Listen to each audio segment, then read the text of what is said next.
Leadership Live starts now.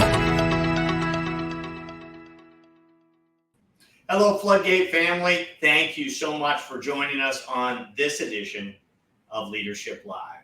And I am so happy to have Erik Styacich, VP of Sales at Valencia Technologies, here to join us to share a little bit of his experience. So, Erik, I've had the opportunity to get to know you, but a lot of the people listening haven't had that honor. So tell us a little bit about yourself and, of course, Valencia Technologies. Sure.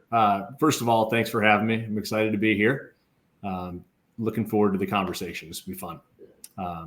I'm Vice President of Sales at Valencia Technologies. We're launching the eCoin device, which was the first FDA-approved implantable tibial neurostimulation device treating urge urinary incontinence. But just a little personal background on me. My wife and I live about 30 miles north of Atlanta in Milton, Alpharetta area. Midwest guy. You and I talked about that a little bit. Originally from Ohio, went to Indiana University, and have been in this industry since 2007. Mostly in urology and neuromodulation. Big companies: Cook Medical, Medtronic, Teleflex. A couple startups. This is round 3 in the startup world for me. Yeah. So it's been a blast. We're growing like crazy. A lot of exciting things going on. Not just with Valencia Technologies, but in the space overall. You got some other companies that are coming in, validating the space, good new technology, and it's definitely ripe for disruption. So we're having a blast and getting to build something fun. Yeah, it's a fun space, and what's happening in neuromodulation is really incredible. What's occurring, you guys are at the forefront of that. But, one of the things, as we talked about, this is a dynamic market, right, in MedTech, and I'm curious, what do you think makes a good leader in this unique space? Yeah, it's a good question, and it's going to be different, I think, depending on each opportunity. There's some key characteristics that are going to ring true no matter what. But if you're talking something disruptive like what we're doing versus a mature, more commoditized market, that leader probably is going to have a little bit of a different skill set to some level. Thinking in the startup space, because that's where we are. Number one, you can't go wrong, and you got to start with character. It's number one, I think, in everybody's book. You're only as good as what your character reflects. There's a level of what we're going through now in the space where you got to keep an even keel. You can't get too high or too low. The seas in the startup world are certainly not always smooth. So I think keeping an even keel for the folks in the organization, just to keep everybody pointing in the same direction and aligned on the right path is hugely important. Simon Sinek has a little piece on perspective and empathy. And I can't recall the exact phrase, but he says something to the effect of, leadership's not about being in charge, it's about the people who are in your charge. And if you haven't listened to that, it's a 20-minute segment. It's great perspective on what it means to be a leader. And it's something that I've just really tried to ingrain into what I'm doing on a day-to-day basis. Yeah, that's awesome. I mean, it kind of, that full circle starts with that character, and that character is a lot of times what you were saying about with Simon Sinek, is have those people, what you think about them. It's about leadership and helping them propel. And I think it's interesting you bring up in the startup world, right? You're going to have the vicissitudes of that happen, and you need to be that, not exacerbate the waves, but That's be right. the rock that helps mitigate that and keeps everyone comfortable, focused on the objectives. That's right. Because it's not always going to be going the right direction, facing the right direction. You got to keep it going. There are 3 P's that we talk about at Valencia. It's people, purpose, and productivity. Everything starts with people. Whether we're talking to our employees, the patients, the physicians, and customers. There's your purpose. What are you doing and why? What drives you? What gets you up and gets you going? And then productivity. We're in business, not necessarily for any reason other than helping folks and building something bigger than ourselves, right? So if you evaluate each decision on those 3 Ps, people, purpose, and productivity, I think that typically you're going to end up in the right spot. Yeah, you're putting the values and the resources. This helping one of those Ps. I've never heard that. Obviously, I've heard the 3 Ps in real estate, but I like those a little Ps. bit different. Yeah, so it's a little different. Now, I'm sure you talked about learning some good lessons and how to actually be a great leader in MedTech, but pretty sure that wasn't always the case. So are there a couple lessons that you might be able to impart on some of the listeners here? We don't have enough time to go through all of them, but you think through like some core shaping moments, right? And everybody that's been in this industry for a while has had the chance to work for some great leaders that you're going to pull a lot of things from. You also work for some folks where you have learned a ton, but maybe more on the side of what to avoid or look out for. Mm. Thinking about evaluating going to a startup, you got to look at alignment. Is the leadership team aligned? Have they done it? Is there experience? Is there a level of expertise that you can trust? And not speaking of my current situation, but of a couple in the past, if that alignment wasn't there, that's something to look out for and to learn from for the next time around. I learned a ton during my time at Medtronic about the importance of using data to make informed decisions. And I was reading or watching a couple of these a few weeks ago as I was getting prepped and thinking about what to talk about. And I think it might have been Trey Dorman that brought up not thinking about where the puck is, but skating to where the puck's going. Yeah. Hugely important. And that's something that, to me, you just learn over time through repetition and through leaning on the people that are around you and learning from them. But most important is you got to keep this people first. Yeah. The theme that you'll hear me talk about over and over again is the places that I've seen make significant misses. They've taken their eye off the people, and whether that's the employees or the patients. If you take your eye off the people, that's going to be the challenge. No, I think you bring up some really good points. I mean, it sounds like, when you're joining a team, and this is something we talk to, a lot of people that we're placing at startups, is that leadership. One, do you connect with them? And two, are they connected? Are they aligned? Because if there's fragmentation there, it's going to be hard to get forward. And, I like how you said, that data driven, it allows you, if you're data driven, to take a step back sometimes, see where that puck's going, and not just react in the moment. Because sometimes I've had bad things happen and you go, oh my gosh, this is terrible, we got to fix it. But then we look at the data and you're like, yeah, but that's an N1 event. That's right. Right? It's not you zoom out and things are definitely not as bad as they seem. And, sometimes you do have to take a step backwards to go forwards. Yeah. That's part of the nature of this business. As long as long-term, the graph is going up and to the right, you're in a pretty good spot. Yeah, exactly.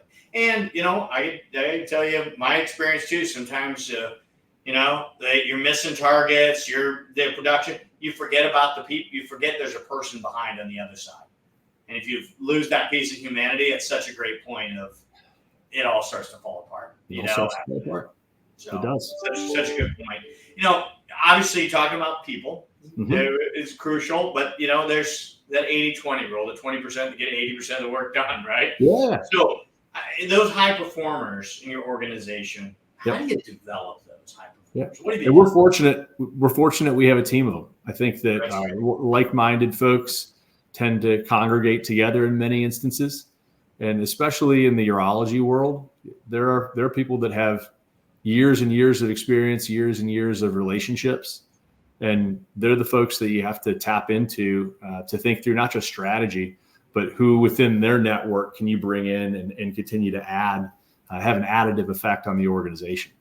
So developing high performers, hugely important part of what we do here and what we'll need to do to continue to grow. Number one is you got to have folks that want to raise their hand and say, hey, I want more. Mm-hmm. I think there are situations where someone can fill out an IDP and they can say, yeah, this is where I want to go. But unless they're really bought in and unless they have that internal drive to go forward, you have to gauge, is it lip service or is it something they really want to do? Right. Next piece is the transparency and trust. If there's not a level of willing to be vulnerable, willing to be honest, willing to share mistakes you've made in the past and how others can avoid them or do things better, it's a key component on the development piece. And then going back to the IDP component, doesn't necessarily have to be terribly formalized, but there's got to be a pathway and something laid out. What's our stepwise approach to getting to goal A and then goal B and then goal C onward to get someone ready to take on either more responsibility or the next role? Yeah, no, I love it. I mean, you're really making sure they have the right motive, right? That design, is that really where they want to go? Or are they just saying because they think they want to hear? and some people are like, you know what? I want to be the best at where I am right now. That's great. If that's really where they want to be, how do you develop to do it? I think it's a great point, because there are places in the industry where, unless you're making a push to be a first line manager and then to move into a director role and then go to a VP, there's not necessarily a ton of resources that are being poured into individuals. Mm-hmm. Whereas, I mean, you think about organizations that have grown quickly, they have really skilled, really tenured sales forces. Yeah. And the sales team is looked at as a massive resource, probably the most important resource in the organization. And resources and development is poured into that group to make them more and more and more effective. Yeah. It doesn't necessarily mean you have to go to become a DM or an RBM or move into a director role. You may want to be the absolute best salesperson there is. And there's a lot to be said for that, from both a quality of life perspective and income perspective. There's a lot there.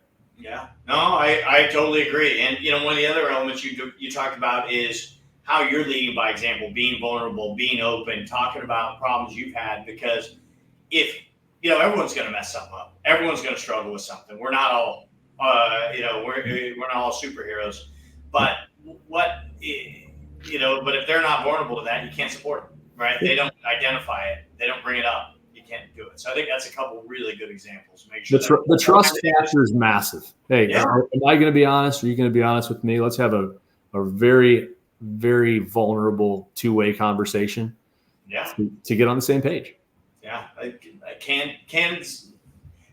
that candid conversations is absolutely crucial. Yeah. One of the things that obviously having high performers is crucial, but finding them, this is what near and dear to my heart. Yeah, but then also evaluating new talent. What's worked for you in the past? I should be asking you this question. So I'll give you my quick response, and then I'd love to hear your thoughts. I try to leverage my network as best I can. Fortunate to have some good relationships with people across the industry, both large companies and small. So when you're looking in different markets, my first call is typically to somebody that I know in the market. And hey, who do you know who may be looking, or even better in most cases, who's not looking? Because those are the folks that oftentimes are the big time players. I lean on partners like with what you guys do. And you know each market, who's out there, who's looking, who's not, who would be a good fit for certain roles, because one person may be a great fit in one place, but not in another. So I think you got to leverage your network. Something that my team hears me say a lot is my goal is never to be the smartest guy in the room. On the flip side, I like to be on the low end of that totem pole, and bring in experts in each functional area that can make all of us better. Yeah. So I leverage that network. I talk with folks who do this professionally and who know how to find the people that we're looking for, and make a team approach. No, I think it makes sense. I mean, if you can find someone through a network and a referral, and you have that pedigree and understanding, that's awesome. And then I would also hear you say is, find the expert that's done it a lot, that does it day in, day out. Because I don't know about you, when I was a hiring manager, I maybe 2 to 3 times a year, on a busy year that I was direct hiring. Yeah. And even though I did it for many, many years, I wasn't very good because, I play golf 2 to 3 times a year. And, I can tell you, I'm not very good. Golf game's not great. Yeah, mine either. Not quite enough time yet. Yeah, exactly. So I think that's a couple of good points. And I'm going to continue. I have a couple other questions for Erik, but if you have some questions, please post them below, and we're going to take those at the end. So if you have some questions, you want something unique you want to ask Erik, please post those below. So we're going to take those at the end of this. But in the meantime, there's people listening. Maybe one of the questions they're going to ask is that aren't leaders, but want to be leaders. What would you tell them? Yeah, it's a great question. One that we talk through frequently, and there's definitely nuance to it, but it's also very straightforward. And this again I'm going to reference what I heard Trey say, because he and I think heard it from some of the same folks. You got to be doing your current job at a very, very high level. I think that's table stakes. If you want to move on and you want to coach folks and lead folks, you have to have the experience of being a high performer. The next one is you've got to raise your hand. You got to say, yeah, I want to do it. I want to move forward. I want to be that person moving to the next role. And not only that, but you need to be seen as a leader amongst your peers.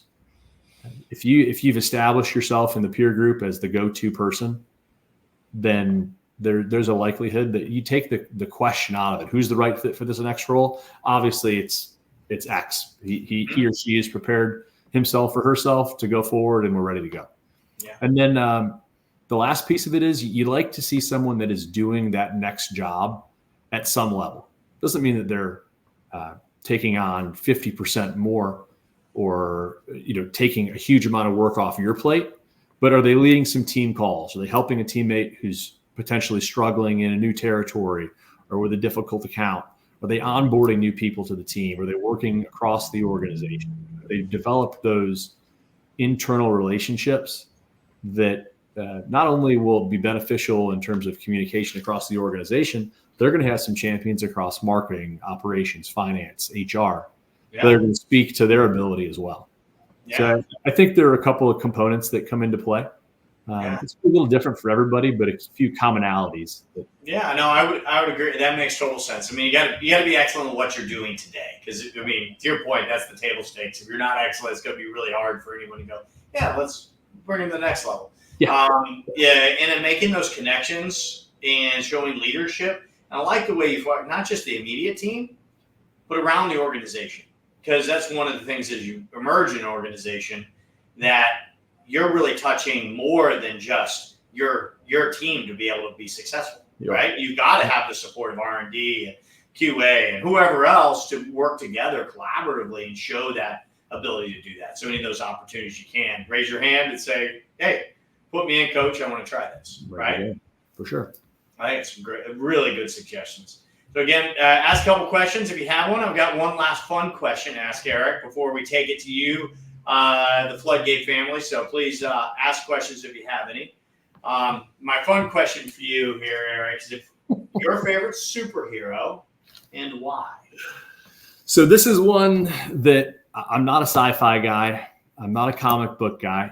So I thought about, Brittany told me that you were going to ask this. So full transparency, I knew it was coming. And I'm going to give you the answer. It's my dad. When you look at like the kind of guy you want to be as a father, a husband, brother, just a man, a business owner, if I can do half of what he's done, I'll be thrilled. So at the risk of being cheesy, I'm going to say it's my dad. Yeah, no, that's not cheesy. I can appreciate it. That it's being a parent is a hard thing, and you respect it more when you go through it for sure. And live like you talked about originally with character, right? And that is one of the leadership roles where you have to always exemplify that character level. So I think that's a good example. Well, I'm going to take a couple questions. Looks like we do have some comments here. Okay. Here's one from Mindy. What strategies do you use to keep your sales team motivated? That's a great question. It's different for everybody. And this is where the go back to Simon Sinek, and I'm drawing a blank on which one of his books it's from, but they run together after a while, but they're good. They're all good. It's first break all the rules. That quickly came back in. You're going to treat everybody differently. Some people are financially motivated, some by recognition, some by just clear and consistent communication. So you have to understand what each person is looking for and personalize it. One size does not fit all in this category. Mm-hmm. And that's one, going back to one of your early questions, that certainly learned the hard way early on. You try to take a cookie cutter approach on motivation, and it does not work. Right. Yeah, that's good. That's a good example. Find out what motivates them. It goes back to a little bit what you said on developing high performers. Where do they really want to be? That's right. Right. And is it intrinsically motivated? In fact, I read something rereading the 1 Minute Manager, the leadership version. Classic. Classic. Yep. But one thing that didn't jump out at me the first time that did this time is SMART is usually, I've always heard, is specific, measurable. And this SMART was specific, motivating, which I actually like, because if it's not motivating, why is it a goal? Right? That's the point. So I never picked that little nuance up, but that's a little bit akin to what you're talking about. I like that. So, this is one from a LinkedIn user. How do you adapt your leadership style? Is that kind of similar? maybe similar, I guess. Very Well, close similar. experience and motivation. Similar, but yet different. Yeah. So you said you had to do it. So how do you do it? I guess that's the question here. Yeah. I think that that this is one that we could take a little more time on. Depending on somebody's level of experience on the team, you're going to speak to them differently. You're going to provide different type of direction. It goes back to situational leadership. And fortunate to learn that early on from a guy named Jack Frangipani, who's just an unbelievably skilled coach, mentor, developer of people. But understanding where they are in their development of that specific task. Do they need more direct guidance? Are they better off flying on their own? Do they have that experience to go forward? And each area of work, whether it's business development, whether it's administrative work, whether it's the follow-up, in our case, the patient management and programming component, everybody's going to be a little different in each one of those areas.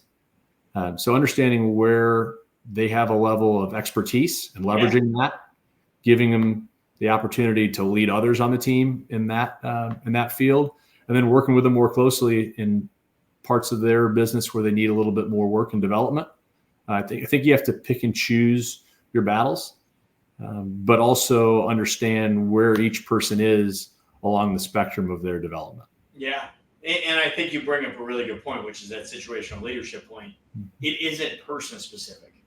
It's task specific, right? It's task specific. So there might be like, do not come to me to edit your grammar.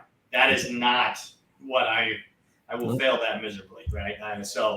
But knowing what that is and having that difference. I'm going to add one more thing on here. We believe highly in the predictive index model and understanding someone's profile and how they're wired internally. There's a whole spectrum that you can tap into that helps you understand what motivates people. It helps you understand how they like to be recognized. It helps you understand how to coach them and work with them, what sort of tasks they enjoy doing. Yeah. And if someone is wired intrinsically a certain way, then you got to meet them where they are. Yep. Yeah. Kind of goes back a little bit, the strength finders things here. Yeah, absolutely. What are your strengths? Leverage that, instead of focusing on the challenges there. Matt makes a little, gives you a couple of the quotes that you're referencing there, the Simon Sinek and the Wayne Gretzky quote there. Let's see, you got some other ones here.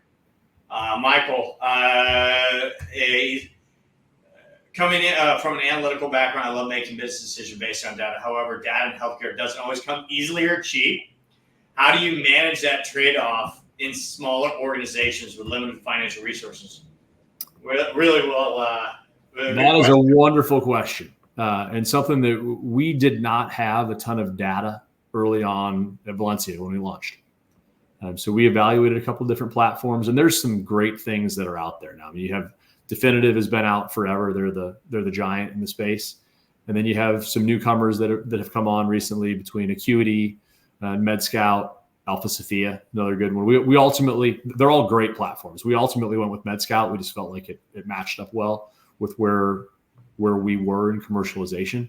Mm-hmm. But I think each company, you have enough options out there now on the data front that I think you're right. It's not cheap, but it's an investment, and it's really important to have that data to inform your decisions on the business, inform where you want to place territories, inform where opportunity is, and inform where you're going to go over the next, not just 3 to 6 months, but 18, 24, 36 months.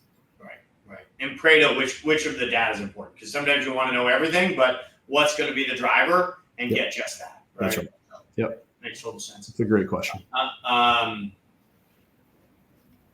Let's see, is this a question? Oh, there's Brittany's commenting back to you. Sarah's got a question. How important do you feel clinical knowledge is for someone who wants to work in MedTech sales? I think the ability to learn clinical knowledge is really important. Yeah. Probably a little bit different of a skill set than in other types of sales.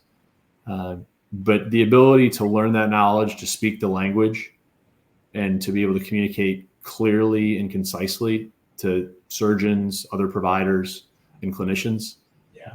Especially when you're talking procedural paradigm shifting technology. Yeah, makes sense. Yeah, I always term it as you might not need the clinical knowledge now, but you got to have a good intellectual curiosity and capability, right? It's that always curious, always learning. Always learning. Yeah, and being able to capture that and articulate it afterwards, right? So that's I would agree to create that change. That's absolutely necessary there.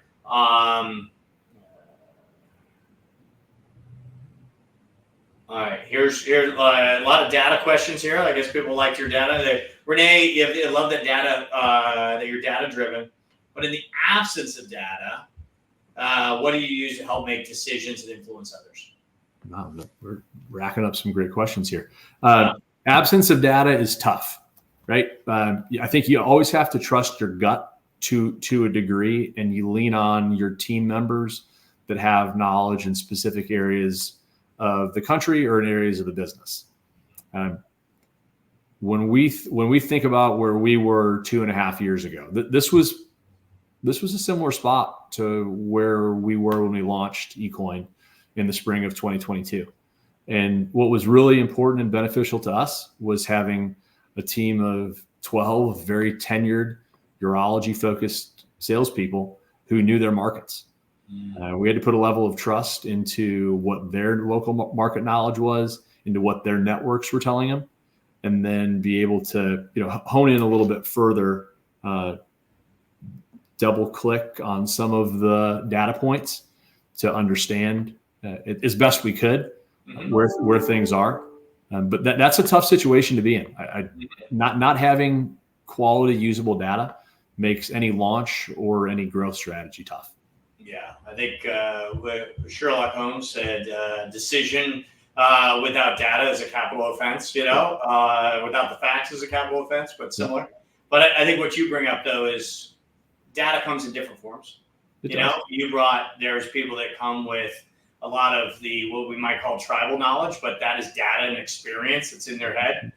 And they're able to capture, maybe not more subjective than objective information from their KOLs, their experience, to be able to help direct that. So don't assume that data is always just going to be your definitive healthcare or other platform data. That's right. So I think that's you bring up the KOL piece, and that's, I think, really important.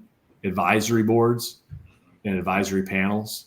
I don't think you can overstate the importance of those, because while I may have knowledge of a certain area or a teammate may have knowledge of a certain area, when you can tap into the physician network and understand who they view as the leader or who they view as the subject matter expert to go and talk with, I think that gives you an inroad to some insight that probably can't be gleaned off of a spreadsheet or a database. Yeah, no, I'd agree, because in that communication you get the nonverbal communication, which I think I've heard is plus 60% plus of our communication. So no doubt, they might answer it the same way. When you see a surgeon answer it a certain way, you can tell there's hesitancy, there's challenge, there's excitement that you can't pick up otherwise, right? That's right. So that's well said. Well, with that, I think it's some great advice, Erik. I cannot thank you enough for taking the time to be with us here, share your wisdom, share your experiences, your knowledge, and even the lessons you learned, overall. So thank you. And if you have more questions, post them below. We'll be monitoring this and we'll answer the questions. I'm sure Erik will be jumping in there as well. So Erik, thank you. I appreciate it. Thank you for having me. I appreciate it.